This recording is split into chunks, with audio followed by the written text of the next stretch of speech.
acclamer le roi des rois parce qu'il est bon. Alléluia. Et j'ai trouvé grâce à tes yeux éternels. Tu as créé les cieux, la terre par ta parole toute puissante. Et j'ai trouvé grâce à tes yeux éternels.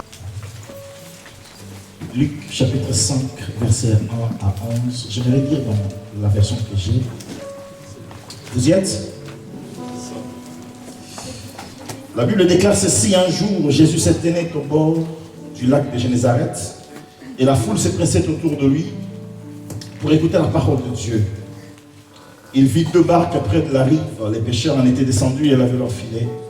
Jésus monta dans l'une des barques qui appartenait à Simon et pria celui-ci de s'éloigner un peu du bord. Jésus s'assit dans la barque et se mit à donner son enseignement à la foule. Quand il eut fini de parler, il dit à Simon: avance plus loin, là où l'eau est profonde. Puis toi et tes compagnons, jetez vos filets pour pêcher. Avance plus loin, là où l'eau est profonde. Puis toi et tes compagnons, jetez vos filets pour pêcher. Simon lui répondit: maître, nous avons peiné toute la nuit sans rien prendre. Mais puisque tu me dis de le faire, je jeterai les filets. Ils les jetèrent donc et prirent une si grande quantité de poissons que leurs filets commençaient à se déchirer. Ils firent alors signe à leurs compagnons qui étaient dans l'autre barque de venir les aider. Ceux-ci vinrent et ensemble ils remplirent les deux barques de tant de poissons qu'ils enfonçaient dans l'eau. Quand Simon-Pierre vit cela, il se mit à genoux devant Jésus et dit: éloigne-toi de moi, Seigneur, car je suis un homme pécheur.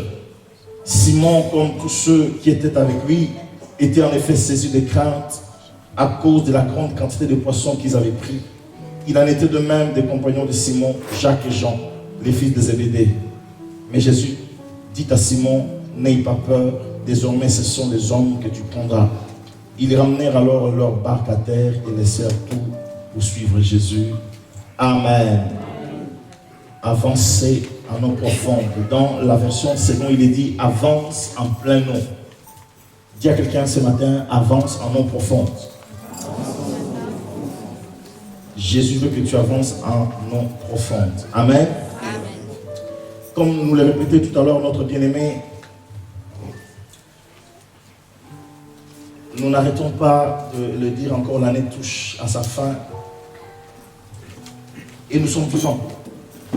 Je disais hier ou avant-hier à quelqu'un au téléphone que jamais depuis que Miel existe, nous avons connu un mois de décembre assez éprouvant. On a passé un bon mois de novembre. Je comprends parfois quand Dieu avance son calendrier, parce que cette année on a fait notre jeûne et prière une semaine avant le séminaire. On a fait le séminaire une semaine après. Et tout était agencé de sorte que le Seigneur savait ce qui allait venir. Nous, on ne le savait pas. Il sait toutes choses. Quand l'année a commencé, rien ne présageait que je perdrais un cousin proche à fleur d'âge, entre guillemets, sans qu'il soit malade. Et j'ai l'impression que je suis encore dans un rêve par rapport à ça. Rien ne présageait également que la diaconesse perdrait son grand frère, la diaconesse Anne, pour ceux qui ne sont pas au courant. C'est aujourd'hui qu'a lieu la levée du corps, c'était à 10h, donc l'enterrement normalement est en train de se faire. Rien ne présageait que je perdais une nièce. Une année assez... et qu'on perdait une maman dans l'église. Il y a une femme qui venait, de sa maman, notre soeur mamie. Certains n'ont pas connu, mais elle venait régulièrement à l'église jusqu'à ce qu'elle soit malade. Rien ne laissait présager que le mois de décembre allait être si rempli de mauvaises nouvelles. Mais au milieu de mauvaises nouvelles, Dieu nous annonce une très bonne nouvelle. Il est vivant. Alléluia. Il y a des morts, mais comme j'avais dit récemment, c'était jeudi, il y a aussi des naissances. Notre sœur Georgette a mis au monde une petite Elsa, une très belle fille que je suis allé rendre visite. Et nous sommes contents. Amen. Amen. Dans la tristesse, pendant qu'on verse des larmes, on a les occasions de se réjouir. Alors j'aimerais que ce matin, tu te réjouisses parce que ton Jésus, il vit. Ton Jésus n'est pas mort, il est ressuscité. Alléluia. Amen. Il est vivant. Donc Luc chapitre chapitre 1 qu'on vient de lire, Jésus va dire, chapitre 5, merci beaucoup, il y en a qui me suivent, alléluia.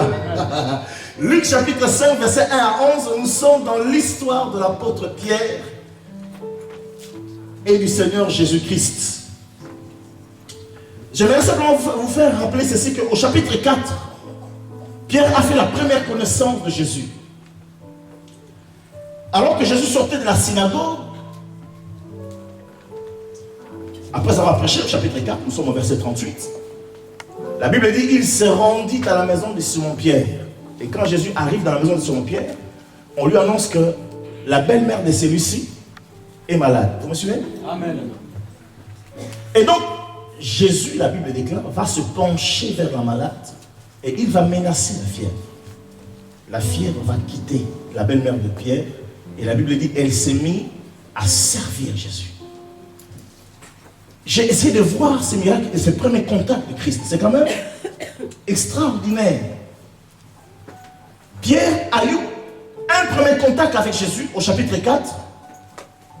Mais bizarrement, on retrouve Pierre replongé dans la pêche au chapitre 5. C'est comme si le miracle de la fièvre qui est partie ne suffisait pas à l'interpeller. Vous êtes avec moi? Amen. Dans la vie, il y a des étapes. Je ne sais pas depuis que tu es converti ou depuis que tu as entendu parler de Jésus, à quel niveau tu es aujourd'hui. Pierre a entendu Jésus, il a entendu Jésus prêcher, il a vu Jésus faire le miracle dans sa maison. Mais malgré cela, il s'en va à nouveau pécher.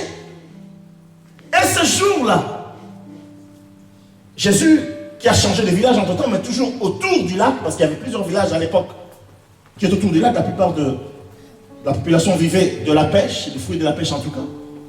Il va se retrouver à Génézareth, et puis au bord du lac, ou de la mer, si vous voulez, de Galilée. La foule le pressait. Quand je lisais cet texte encore ce matin, je me suis dit, il serait bien, n'est-ce pas, que la foule se presse le dimanche. Mais nous, non. On prend notre temps. On n'aime pas faire attendre le patron, mais le patron, on aime le faire entendre. Vous êtes avec moi? Amen. On n'aime pas faire attendre le roi de ce monde, mais le roi des rois, on aime le faire attendre, parce qu'entre nous, c'est un rendez-vous hebdomadaire. Chaque dimanche, il est là, et avant qu'il soit 10 heures, Jésus est déjà là. La Bible dit, la foule s'est pressée autour de Jésus, au point qu'il avait besoin de prendre un peu du recul. Il n'y avait que la mer. Il va voir deux barques, dont l'une appartenait à Pierre. Il va dire à Simon, à l'époque, il ne s'appelait pas Pierre. Hein. Vous me suivez? Si vous lisez bien, vous allez voir que la Bible utilise le mot Simon. Simon, ça veut dire... Simon, ça ne veut pas dire pécheur. Je bouge. Simon, ça veut dire quoi? Roseau. Les arbres qui poussent au bord de la mer. Quand un vent vient, il va à gauche. Si le vent change de position, il va à droite. Simon, ça peut également dire le sable. Il ne tient pas sur place. Il n'y a pas un équilibre, il n'y a pas une stabilité. Quand je suis en train de dire ceci, c'est qu'il s'appelait Simon. Quand les gens disaient que le pasteur, il est bizarre, ok, ben, on ne vient plus dans l'église. Ils disparaissent de l'église. Ah ben oui, Gabriel. Quand ils entendent que un tel a fait ci, cette église elle est bizarre, je ne viens plus à l'église. Alléluia. Il y a des gens qui sont de Simon. Ils ont entendu parler de Jésus, mais ils restent de Simon. Ils bougent. Un dimanche, ils viennent. 3 dimanches, ils ne viennent pas.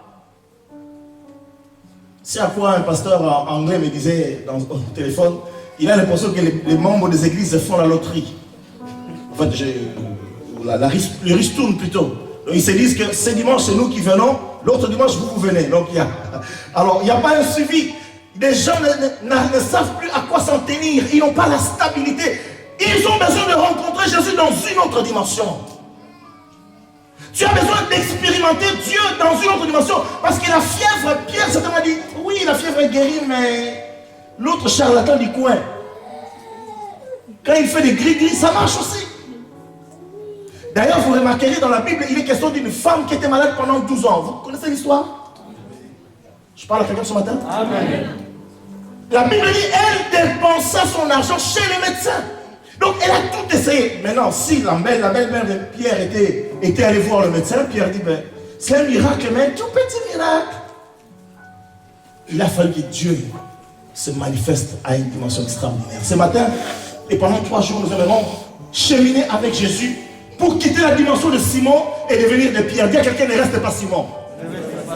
Ne continue pas à être un roseau. Alléluia. Pierre avait vu le miracle, mais il est resté Simon. Le lendemain, comme si rien ne s'était passé. Vous savez, on a eu une très bonne semaine, un séminaire extraordinaire. Il y a des gens qui ont témoigné à une personne qui a été, beaucoup ont été guéris en tout cas. Et moi je croyais en rentrant de mon voyage, je venais l'église pleine à craquer. Mais quand j'arrive, je vois encore le trou dans l'église. Je dis, oh, qu'est-ce qui se passe?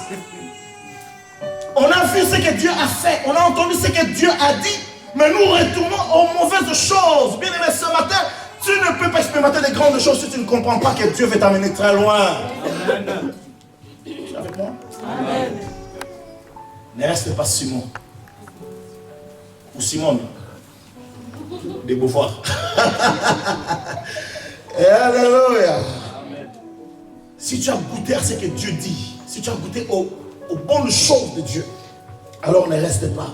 Qu'est-ce que ce matin qui arrive dans ta vie qui t'empêche d'avancer? Qu'est-ce qui t'empêche le matin d'avoir la force? Comme j'entendais récemment, on me parlait d'un bien-aimé, ou d'une bien-aimée, en tout cas d'une personne, qui, quand elle se lève le matin et le dimanche, elle n'a pas envie de venir à l'église. Qu'est-ce qui se passe? Qu'est-ce qui s'est passé pour que tu continues à dormir le matin?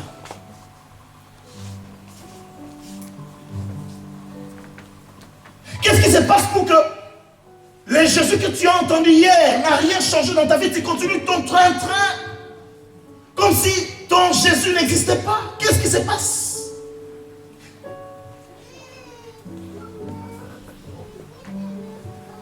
Et ce qui arrive malheureusement, lorsque nous avons goûté un peu à la parole de Dieu, je dis bien un peu, lorsque nous avons expérimenté la puissance de Dieu, mais que nous n'avançons pas, nous voulons placer nos affaires avant Jésus. Ce qui arrive, c'est que tout ce que nous faisons tourne en rond et ne marche pas. Pierre était quand même un pécheur de profession. Il savait son métier, il connaissait son métier. J'aimerais dire que tant que tu n'avances pas, tu remarqueras que même dans le domaine social, tu continueras à tourner en rond. Dans le domaine matériel, tu continueras à tourner en rond. Je ne dis pas que tout le monde doit devenir millionnaire, non. Parfois, il vaut mieux vivre pauvre et heureux qu'avoir de l'argent et aller en enfer. J'avais dit récemment, il n'y a pas longtemps, un dimanche, ou c'était un jeudi plutôt, je disais, parfois Dieu ne nous donne pas ce que nous demandons parce qu'il sait ce qui était là. J'avais dit, il suffit que Dieu te donne 10 000 euros aujourd'hui. Toi qui habites au Congo, au Rwanda, ou c'est pas moi au Burundi, tu n'avais pas le programme d'aller en Afrique, mais 10 000 euros, ça fait tourner la tête. Tu peux dire, ok, je prends l'avion.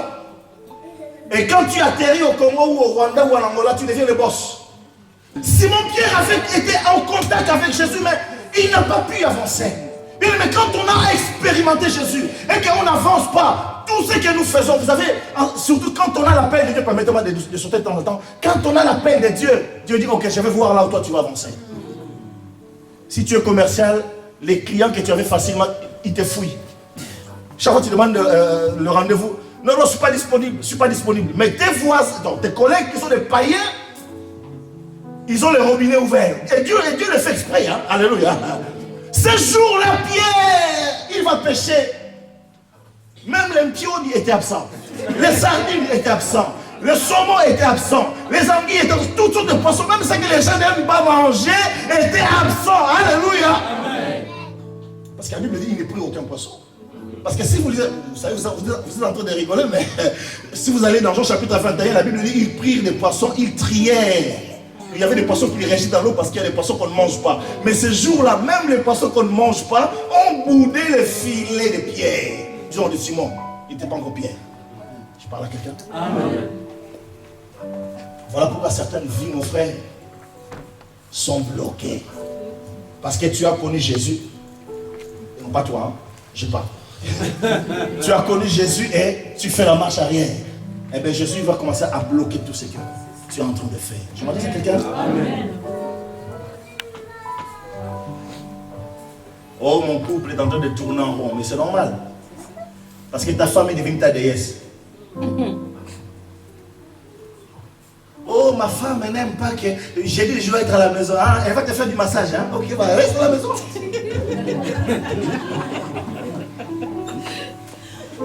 Et les jours où tu auras des problèmes, quand Dieu commence à te résister, la même personne qui disait reste, je vais te faire le massage parce que tu as travaillé trop, la même personne qui te fait le message, je suis ta bonne moi. Et l'histoire change. Bien aimé, j'aimerais que dans l'année qui va commencer, vous compreniez que Dieu doit être la priorité de ta vie. Amen. J'ai appris dans ma vie, et je l'apprends encore, avec douleur et larmes, qu'il n'y a que Dieu qui peut parler au cœur de quelqu'un pour changer mon histoire. Si Dieu ne le fait pas, mes stratégies, les païens vont réussir. Bien aimé, c'est un mystère que je ne peux pas vous expliquer en grand, mais comprenez ceci. Quand tu as goûté à Jésus, ma chère fille Alexandra, et que tu fais marche arrière, Dieu va dire, ma fille, qu'est-ce que tu as fait? Tu vas voir maintenant. Et Dieu les dit d'ailleurs aux enfants d'Israël, vous allez voir ce que c'est que d'être privé de ma présence. Mais les païens, eux qui ne connaissent pas Dieu, ils bénéficient de la grâce de Dieu. C'est un mystère. Il fait pleuvoir sur les bons et sur les mauvais. Mais puisque toi tu l'as connu, ton jardin que tu es en train de cultiver, puisque tu as mis Dieu derrière, ton jardin ne produira ni potiron, ni oignon, ni courgette, ni quoi que ce soit. Donc le matin tu viens avec des pierres et des herbes non comestibles. Mais la voisine à côté ou le voisin à côté, païen de chez les païens, même parfois athée, il réussit. Tu ouvres un cabinet d'avocats. Tout le monde, païens, chrétiens, vont chez les païens, et toi qui es chrétien, même les chrétiens bout de ton cabinet. Et tu commences à être fâché contre les chrétiens. Le problème, ce n'est pas les chrétiens. Je parle à quelqu'un. Amen. Christ, d'abord. Et Dieu va faire quelque chose. Puisque le Seigneur désirait absolument que Pierre atteigne un certain niveau, Dieu va dire, ok, Jésus, va encore au bord de la mer. Quand Dieu te donne une opportunité, ne passe pas à côté, bien aimé. Une fois ça va, deux fois ça va, trois fois tu vas regretter toute ta vie. Je m'adresse à quelqu'un. Mon cœur est un peu triste parce que ce matin, Dieu me parlait sur quelqu'un de l'église qui va passer par des difficultés terribles. Parce que son cœur est en train de s'endurcir. Mais il ne s'en rend pas compte. Il y a des grâces dans sa vie qui sont en train de s'éteindre. Et pendant que j'étais dans le bureau tout à l'heure en train de prier, Dieu me disait, il va souffrir. C'est comme si Dieu me demandait de me préparer à le supporter et à le soutenir. Parfois j'ai envie de dire à Dieu, pourquoi j'ai toujours des cas comme ça?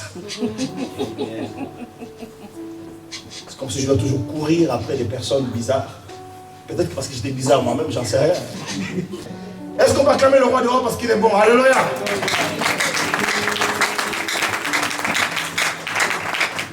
Il y a un point de contact, et le point de contact c'est la barque.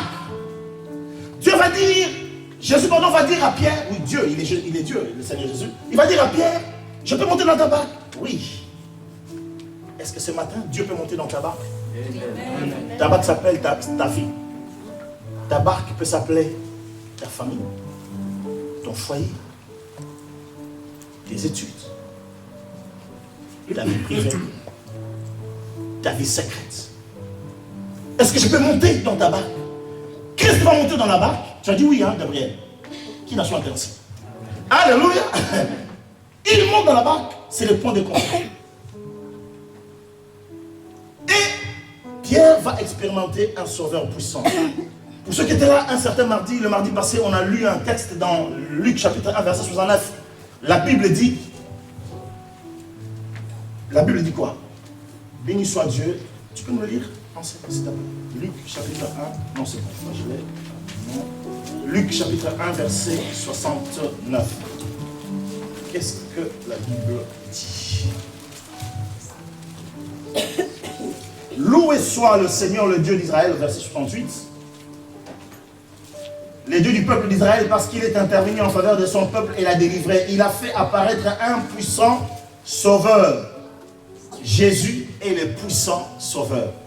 La Bible dit au sujet de Jésus, il est le seul qui peut sauver parfaitement. Donc quand on a pris contact avec Jésus, quand on a eu l'opportunité d'accepter Jésus, nous devons reconnaître que notre Sauveur, c'est un Sauveur puissant. Quand on parle de la puissance, c'est cette capacité qui permet à modifier les choses. Une puissance, c'est quelque chose, ou comment dire ça? Quand quelqu'un est puissant, c'est qu'il est capable de changer les états d'une chose. Vous êtes avec moi? Le Seigneur que tu as reçu, le Seigneur Jésus, c'est un puissant sauveur. Donc c'est-à-dire qu'en lui-même, il est capable de modifier l'état d'une chose. Je prends l'exemple. Au mariage de Canaan, il n'y avait plus d'eau, n'est-ce pas? À Cana, pardon, on n'est pas dit au Cana, c'est la ville. Il n'y avait plus d'eau, il n'y avait plus d'eau. Il n'y avait plus de vin. Hein? À ce sujet, excusez-nous, parce qu'il n'y avait plus de jus de raisin aujourd'hui, hein, pour la Sainte-Seine. Parce qu'il y en a certainement qui ont goûté, ont vu que, wow, ça coursait là. J'ai dit, oh Dieu, mais qu'est-ce qui se passe? Il n'y avait plus de jus de raisin. Bon, alléluia. Excusez-nous, donc prochainement on reviendra parce que non, l'alcool c'est pour les autres. Ok. La Bible dit, alléluia. Je n'ai pas dit pour qui, j'ai dit pour les autres. On est dans l'église. La Bible dit, il n'y avait plus de vin à la fête de Canaan. Aux noces de Canaan, il n'y avait plus de vin. Et on vient trouver Jésus. Et c'est sa mère d'ailleurs. Il y avait l'eau. Je suis en train de dire un puissant sauveur qui est capable de changer l'état d'une chose. On lui amène, il va dire aux serviteurs, allez puiser de l'eau. Ils puisèrent de l'eau. Et il dit encore aux serviteurs, prenez-en maintenant, prenez-en.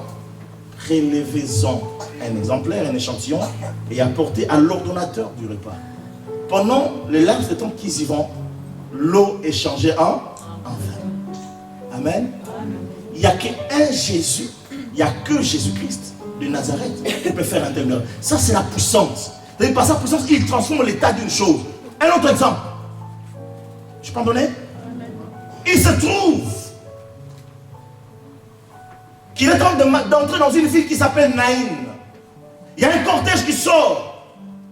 Un cortège mortuaire. Un jeune homme, fils unique de sa mère, veuve, est mort.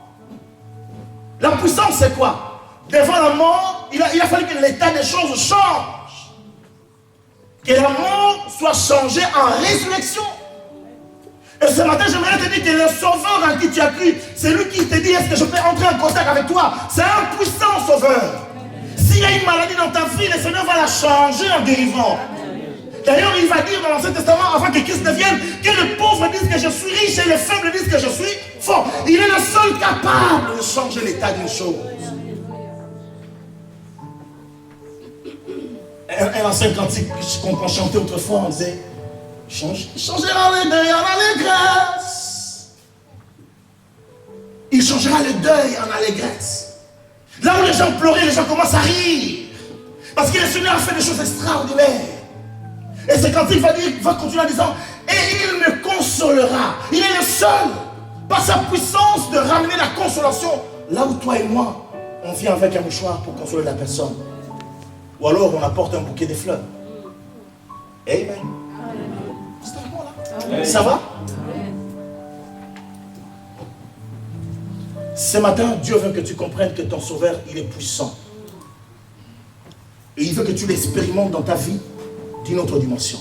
Dans 2 Pierre chapitre 1, il faut que je termine dans 10 minutes. Je respecte l'heure maintenant. Dimanche passé, c'était une excuse. Hein? Il y avait des enfants qui ont chanté. Aujourd'hui, je vais essayer d'aller à l'essentiel. 1 Pierre chapitre 2, versets 1 à 3.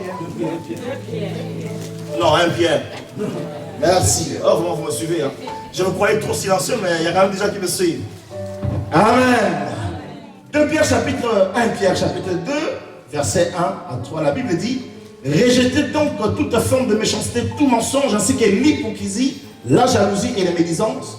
Comme des enfants nouveau-nés, désirez le lait spirituel et pur, afin qu'en le buvant, vous grandissiez et parveniez au salut. Le verset 3, en effet, vous avez constaté combien le Seigneur est bon.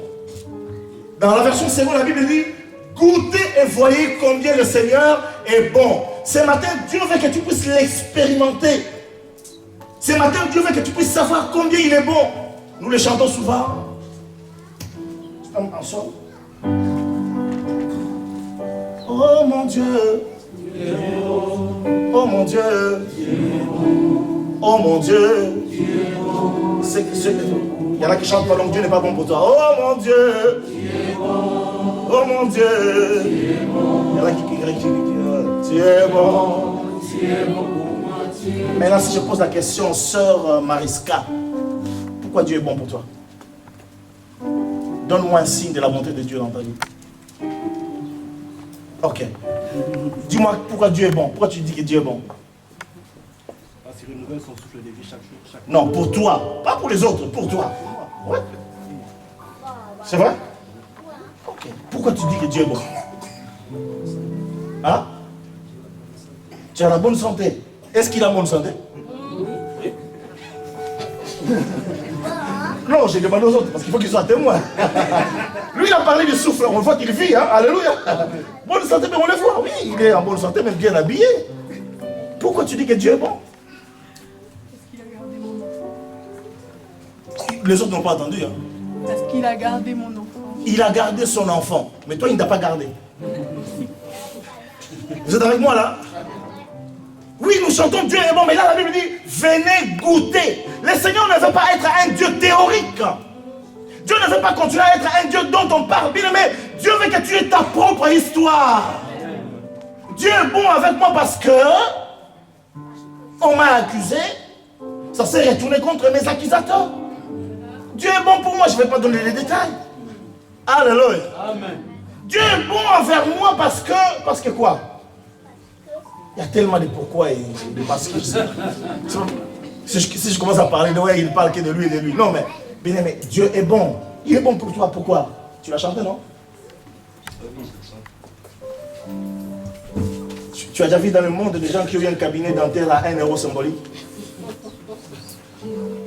Je pose une question. Ah oui, il faut le dire, hein, parce que.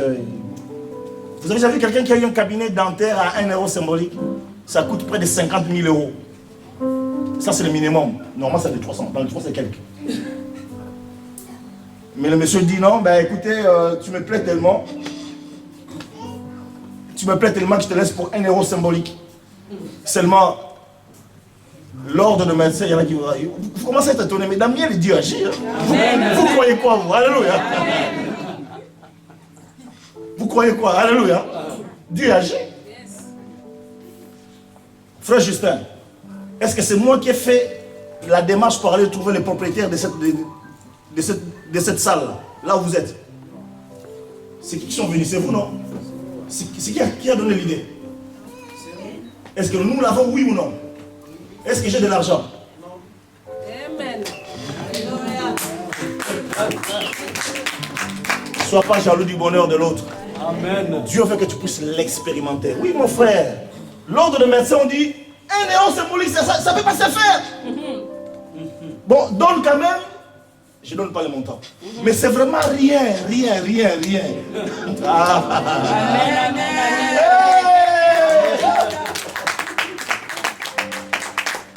Dieu veut que tu passes de Simon à Pierre. Mais pour passer de Simon à Pierre, c'est que tu es en train d'expérimenter quelque chose. J'étais malade, le Seigneur me guérit. Bien aimé, depuis que je sers Dieu, c'est rare que je sois malade. Mais avant de servir Dieu, même ma femme me disait, toi tu es un bon maladif. Mais depuis que je sers Dieu, de temps en temps, il y a la tête qui me tourne parce qu'il faut gérer les problèmes des gens. Mais en réalité, Dieu nous garde. Ça va? Amen. Alors pour que tu puisses goûter que le Seigneur est bon, tu dois faire une chose, c'est que Dieu dit à Pierre, Simon, tu as bien fait que je rentre dans ta barque. Tu as bien fait que tu m'accueilles dans ta famille. Tu as bien fait que tu m'accueilles dans ta vie, que tu me laisses un espace dans ta vie privée. Vous savez, il y a des gens qui ont accueilli Jésus, mais ils n'ont pas laissé à Jésus le temps de gérer même leurs distractions. Bien, mais nous disons, il est le roi des rois. Donc même là où je suis roi, Jésus est le roi de rois. Si j'ai un patron, là j'ai expérimenté ces derniers temps que Jésus est mon patron à moi. Il me dicte ce qu'il veut que je fasse. Oui, nous allons aller en eau profonde. Nous voulons expérimenter de nouvelles choses avec Dieu. Je sens une grâce particulière ce matin. Une grâce vraiment. Je sens comme il y a quelque chose qui me réveille. Là, il y a une puissance extraordinaire. Je veux simplement vous dire qu'aujourd'hui, puisque Jésus est rentré dans ta vie, si tu l'as fait, on l'a fait entrer, maintenant tu dois faire quelque chose. Dis à quelqu'un, tu dois faire quelque chose. Tu dois faire quelque chose. Qu'est-ce que tu dois faire? Ne reste pas sur le rivage. Ne reste pas sur le rivage.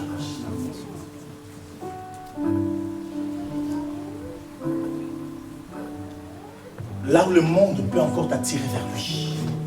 Sur le rivage, les gens sont là. On a reçu Jésus, mais on est encore sur le rivage. On est encore sur le bord. Quand il y a la mode qui vient du monde, tu mets aussi la mode du monde. Si c'est le regard plongeant, toi aussi tu es chrétienne, tu mets le regard plongeant. Je parle à quelqu'un. Tu le fais pour qui? Vous connaissez les regards plongeants? Je n'ai pas besoin de faire. Tu ne connais pas toi? Louisa, tu ne fais pas ton boulot de mari, de femme. Hein? Lui, il doit prendre les regards plongeants chez toi à la maison. Alléluia! Éloigne-toi du rivage. Avance en eau profonde. Donne-toi tout entier à Dieu. Ne laisse pas un espace de ta vie là où Christ ne règne pas. Aucun espace. Laisse que tout l'espace de ta vie soit occupé par Jésus. Qu'il remplisse tout dans ta vie. Et quand tu auras rempli, parce qu'il va dire avance en eau profonde, mais tu ne peux pas avancer si tu ne quittes pas un point. Il fallait qu'il quitte le rivage. Et quand Pierre a quitté le rivage, les choses ont commencé à changer. Alléluia. Quand tu quittes, tu abandonnes ces gens, tu dis à Jésus, ok, j'accepte. Je ne veux plus vivre le fiasco. Je veux que ma vie change. Alors tu vas commencer à expérimenter parce que quand Jésus est dans la barque, bien-aimé, quand Jésus est dans ta vie, tu n'as rien à craindre. Et nous chantons, tu es toujours en rien. Parce qu'il vit, je n'ai rien à craindre. Mes lendemains sont assurés. Est-ce que c'est vrai? Entre ses mains, il tient ma vie. Pour ce temps éternité. Je sais qu'il vit. Quand tu as Jésus, avance maintenant, commence à avancer. Parce que quand Jésus est là, la Bible dit dans le psaume 60, verset 14, avec Dieu nous ferons des exploits. Quand Jésus est dans ta barque, bien-aimé, tu n'as pas à craindre la tempête.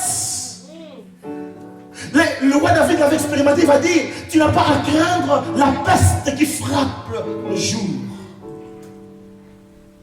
Que 1000 tombent à ta droite et 10 000 à tes côtés, tu seras là. Vous savez, toujours debout. Quand les uns tombent à droite, tu dis, hey, il est tombé. C'est ça. Et là tu avances en dandinant. Tu avances. Bien-aimé, quand Christ est dans ta barque, tu expérimentes des choses extraordinaires. Alors que les disciples étaient en train de traverser, même si ton Jésus est silencieux, mais c'est un Jésus puissant et dangereux. La Bible dit il dormait. Il dit à quelqu'un il dort. Mais il est encore puissant. Amen. Tu peux dire il est silencieux, mais il est agissant. Et c'est Jésus, il dormait, mais il était dans la barque. C'est l'avantage, mon bien-aimé. Même si ton Jésus garde le silence dans ta vie, mais un jour ou l'autre, il va s'élever. Et quand la tempête vient, j'aimerais te rassurer, la tempête ne peut pas engloutir Jésus. Amen. Jésus est ingloutable. Amen. Jésus est insubmersible. Ce n'est pas comme le Titanic. Jésus est mieux que le Titanic. Amen. Si Jésus est en toi, ta barque est plus puissante que le Titanic. Amen. Alléluia. Les hommes construisent des choses, mais ces choses-là échouent d'une manière ou d'une autre. Mais quand Jésus est dans ma vie, je n'ai rien à craindre. Quand la tempête s'élève, même s'il est silencieux, mais je sais qu'il est avec moi. Les gens diront, mais comment tu gardes silence? Il dit, oui, je garde silence parce qu'il est avec moi. Alléluia. Et il accorde une paix que le monde ne peut pas me donner. Comment tu peux être heureux alors que tu as 10 000 euros de dettes? Impossible, hein? Mon frère, j'ai un de mes fils. Il chante comme jamais ne chante. Même s'il n'a pas la voix de chanter, mais il chante. Il est dans ma vie. Je me suis rendu compte que mais Jésus est à moi. Amen. Et comme je l'ai dit d'ailleurs récemment, je dis, mais bien aimé, les personnes qui font les factures là où ils sont, ton banquier, c'est pour moi ton. Hein, si tu as une dette, je ne te conseille pas d'avoir des dettes, bien sûr, mais ça peut arriver à n'importe qui, même au meilleur d'entre nous. Mais la personne à qui tu dois de l'argent, elle dort tranquille, non? Amen. Et pourquoi toi tu ne dois pas dormir? Parce que si tu as Jésus dans ton cœur, tu dois te rappeler ceci. Ne vous inquiétez rien. Mais en toute chose, faites connaître vos besoins à Dieu par des supplications et des prières. Écoutez ce que la Bible dit. Et la paix de Dieu, qui surpasse toute intelligence, gardera vos cœurs. Je parle à quelqu'un? Amen. Dieu ne va peut-être pas te donner des millions, mais il te donne la paix qui te garde. Et quand tu vas te présenter devant ton créancier, vous savez déjà quand tu trembles devant les créanciers, les créanciers disent ce gars-là n'est pas fiable. Alléluia. Mais quand tu es bien cravaté, tu mets un bon costume, tu te parfumes, trouve un parfum, même de bas de gamme, mets-toi un bon parfum, bon, qui sent bon quand même, hein? Et tu te présentes devant ton créancier, bon, monsieur le banquier, tu sais, je traverse, dis-lui la vérité. Parce qu'il y a des enfants de Dieu qui ont oublié que Jésus en eux est la vérité. Dis la vérité. Quand Christ est en toi, lorsque Dieu a dit oui, personne ne dira non. Amen, amen, amen. Oh. Il est bon notre Dieu. Amen. La Bible dit, avec Dieu, quand Christ est en nous, nous pouvons faire des exploits. J'aime cet espace que la Bible dit, nous ferons. C'est-à-dire que si tu le dis, si aujourd'hui tu fais des exploits, tu dis nous ferons, donc demain il y a encore des exploits. Dieu attend ce que tu deviens un champion. C'est chercher les qualificatifs. Celui qui fait les exploits, c'est quoi? C'est qui? Un conquérant, un champion. Et avec Jésus, tu ne risques pas d'avoir une jambe cassée. Parce qu'il t'assure la sécurité physique. Amen. Car la Bible dit ceci, l'ange de l'Éternel campe autour de ceux qui les craignent et les arrache du. Les champions de ce monde, on avait une championne française. C'est ça? Vous ne regardez pas les infos? Une championne française qui faisait la descente du ski. Du coup, on est en train de chercher qui va la remplacer. Mais quand tu es avec Jésus, tu deviens irremplaçable. Je ne sais pas si les gens sont en train de me suivre ce matin. Amen. Vous êtes avec moi là? Alléluia. Avec Dieu, nous ferons des exploits. Autre chose, éloigne-toi du rivage, ça je t'ai parlé, je vais terminer. Appuie-toi sur la parole de Dieu. Lorsque nous lisons Luc chapitre 5, la Bible dit, quand Christ va dire à Pierre, à Simon, jette le filet. Simon va commencer à négocier, à discuter avec Jésus. Seigneur, nous avons peiné toute la nuit. Mais il va ajouter une chose extraordinaire. Mais sur ta parole, je vais jeter le filet. Amen. Amen. Le roi Salomon va dire dans le Proverbe chapitre 3, verset 5. Le roi Salomon va dire, ne t'appuie pas sur ta propre sagesse. Ne t'appuie pas sur ton intelligence. Bien aimé, si Dieu te demande de t'éloigner du rivage, d'aller dans les eaux profondes, c'est parce qu'il ne veut pas que tu sois influencé par ce que les autres disent. Amen. Les camps d'Iraton empêchent les gens d'avancer. Mais à un moment, quand on s'éloigne, il faut maintenant apprendre à écouter Dieu. Ça dit ça. Si je me tais, c'est ça? Je prendrai à écouter la voix du bon berger. C'est vrai? Quand je l'entends, oui, je comprends qu'il a payé pour ma liberté. Amen. Dieu ne veut pas que tu écoutes les autres. Écoute simplement lui. Combien n'y a-t-il pas de gens dont la vie n'avance pas parce qu'ils écoutent? Un tel a dit, l'autre a dit, et sans oublier que toi-même tu dis aussi. Je me disais à moi-même, je parle de ceux qui parlent, Je ne suis pas capable. Je suis moche. J'ai trop de boutons. Je suis noir. Je suis blanc. Alléluia. Parce qu'il y a des blancs qui disent que là où il y a des Africains, je ne serais pas reçu, c'est des racistes.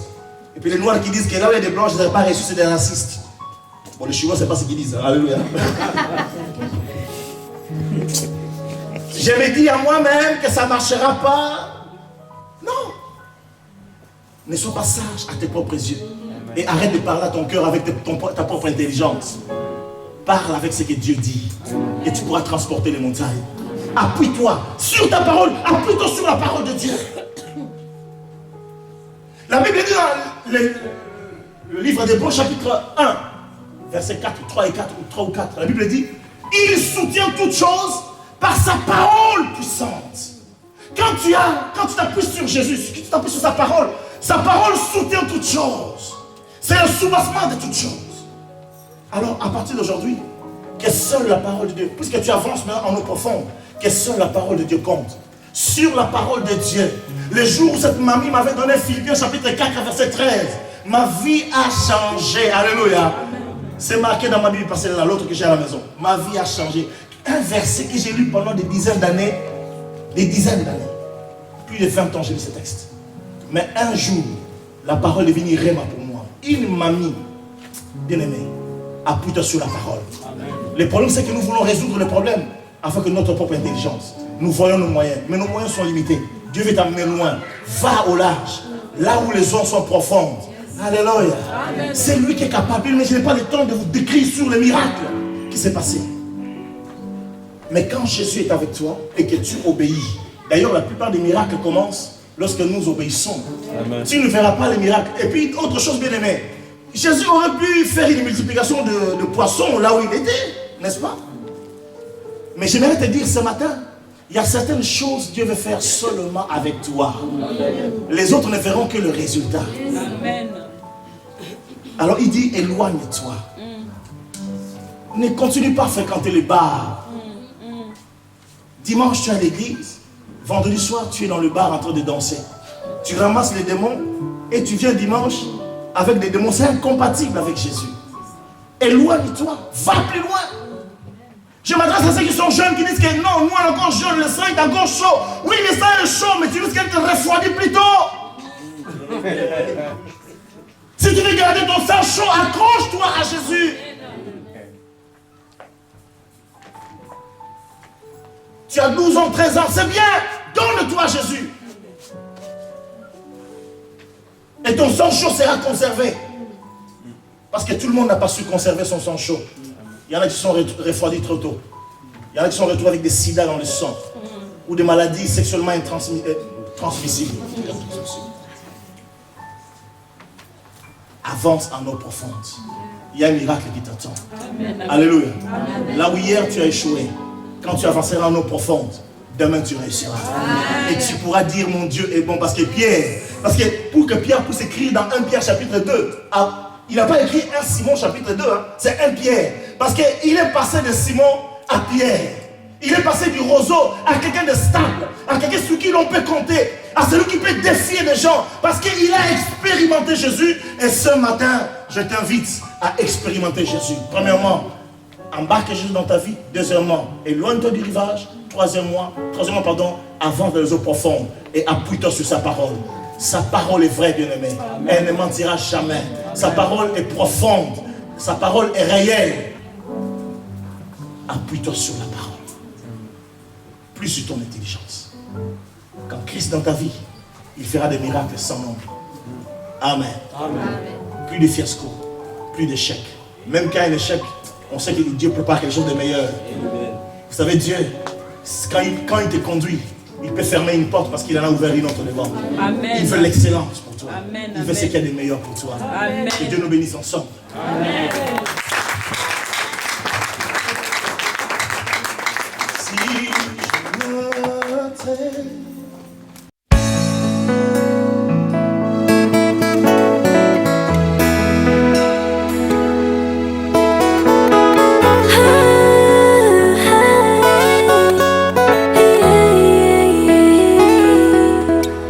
Notre Père.